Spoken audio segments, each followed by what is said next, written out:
Hey everybody, what is going on? It is Jed and welcome back to another Division video. Now today I'm going to be telling you guys some tips and tricks that I've been using in survival to help me finish runs. Now when it comes to PvE versus PvP, a lot of you probably would be surprised to know that I don't really like PvP mode that much. Don't get me wrong, I think the PvP in survival is actually really intense and it can be fun sometimes. However, there's actual in-game character progression coming from this, and I've seen some really stupid plays that have completely screwed me out of runs. For example, our team had geared up, we were all ready to extract. It was PvP mode, we called in our extraction, obviously other agents in the server saw that, and they stopped by to see what was going on. And immediately before anyone in that group even knew how many hunters were there, they instantly shot and killed us while our backs were turned. And it wasn't even that frustrating just having our team die. What was more frustrating about that was the fact that now they had to deal with all these hunters, and their team got wiped by hunters because they were completely outnumbered, and they didn't even bother to check their surroundings. They just thought, hey, I'm in PvP, I'm gonna shoot these players, and they didn't think anything bad could happen. So just kind of being there and experiencing the fact that some players really don't think about their actions, they just want to PvP because it's PvP, regardless if they get wiped afterwards. And then I just lost an hour of trying to progress my in-game character because they made a dumb play. That's not fun to me. But also another reason that I don't play PvP is since I am trying to progress my character and there's like a score multiplier with PvP to try to get more people who maybe want to gear faster to play PvP. When it comes down to it, if you complete a PvE run versus completing a PvP run, it's the difference between one sealed cache. So I save all my PvP needs for the Dark Zone. I just go in there. That's how I have my fun with PvP. I occasionally have the PvP survival run. However, I don't really try to take it too seriously. I go in with the mindset that I'm not going to complete this run. With all of that being said, these tips and tricks will still help you in PvP and I would definitely recommend doing them. However, this is a very aggressive playstyle, and if you're playing like this and another player shows up while you're dumping all of your resources into trying to gear up, you're most likely out of that run. Now that all of that is out of the way, let's get into how we're actually going to be beating this run. So I would hope that everyone by now is skipping this cutscene that starts off the run, because the run actually starts before that cutscene is over and you need every second you can get. Once you stand up, everyone's first instinct is to run around and collect everything you possibly can and craft a piece of clothing before you go outside. However, you're not going to want to be doing that because you want to be the first agent every single time to the helicopter. So the moment that you stand up,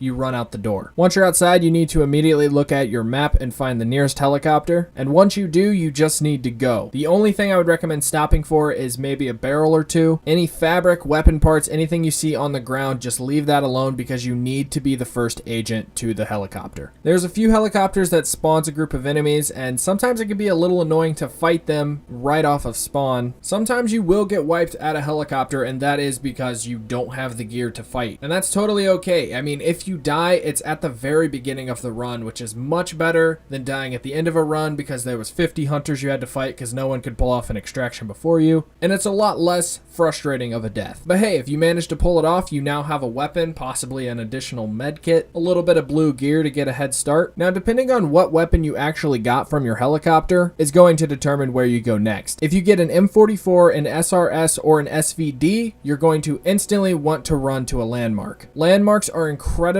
easy to clear out with a sniper. If you get anything other than a sniper, I would recommend going to a hideout and looting anything that you come across while you're heading there. Let's just say you didn't get a sniper and you had to go to a hideout. Hopefully by the time that you get to the hideout, you've looted enough to make a sniper, and then which at that point you're going to want to go straight to a landmark. Clearing a landmark right in the beginning is huge because it gives you possibly some purples, some blues. It gives you a bunch of crafting materials, lots of clothes, and gives you a major head start in your run. Now that you've cleared your first landmark, you want to start thinking about the Dark Zone. So you're going to want to head back to a hideout, and hopefully you have enough materials to craft your basic filter and your advanced filter. If you have done everything up to this point very quickly, you have probably gotten yourself enough time to kind of roam around and get some supplies. You are easily the most geared player in the server right now, so you can go around and collect tools or electronics, some stuff that you will need later on. Once you've gathered up some resources, I definitely recommend going back to a hideout one more time and hopefully crafting the skills, whatever skills you want to go into the Dark Zone. I would recommend First Aid and Pulse for solo play. However, when I play in a group, I like to craft a ballistic shield because when it comes to the Dark Zone, I typically craft a high-end X45 just so I can face tank hunters at the end. But if you're playing solo, I definitely recommend some sort of survivability skill, whether it's healing station or first aid. And I just pick Pulse because it's nice being able to see where people are. The only other priority I would really worry about before going into the Dark Zone is getting your clothing rating up above -10. It typically stays around -17 in the Dark Zone, so it's going to be really hard to die by the cold if you have a -10 or more. Once you enter the Dark Zone, a lot of people want to go and collect their antivirals. Well, I'm here to tell you that they're not actually required to complete your run. Yes, I said it, they're only a side mission, you do not need them to extract. Which is why once I get into the Dark Zone, I just completely ignore them. The first thing I do once I get in the Dark Zone is look everywhere for crafting materials. You need weapon parts, you need tools, you need division tech. You could search buildings, alleyways, and even killing roaming groups of NPCs, they will drop crafting materials too. If I'm not mistaken, I believe you're looking for 3 weapon parts, 1 tool, and 1 division tech. Once you get that, you're going to want to go to a hideout and craft a high-end M44.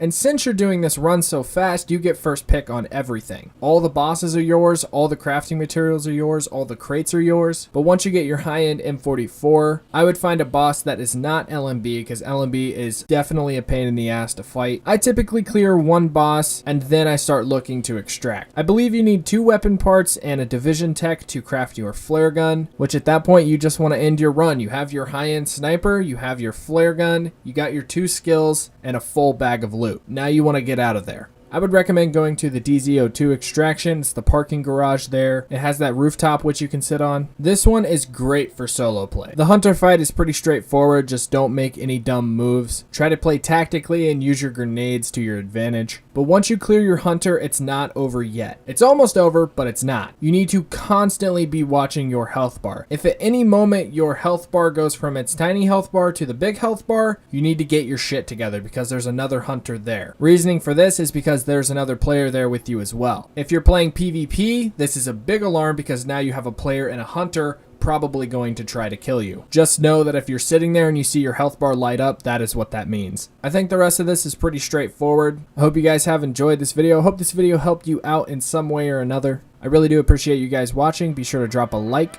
and I'll see you guys in my next video. Peace out, everybody.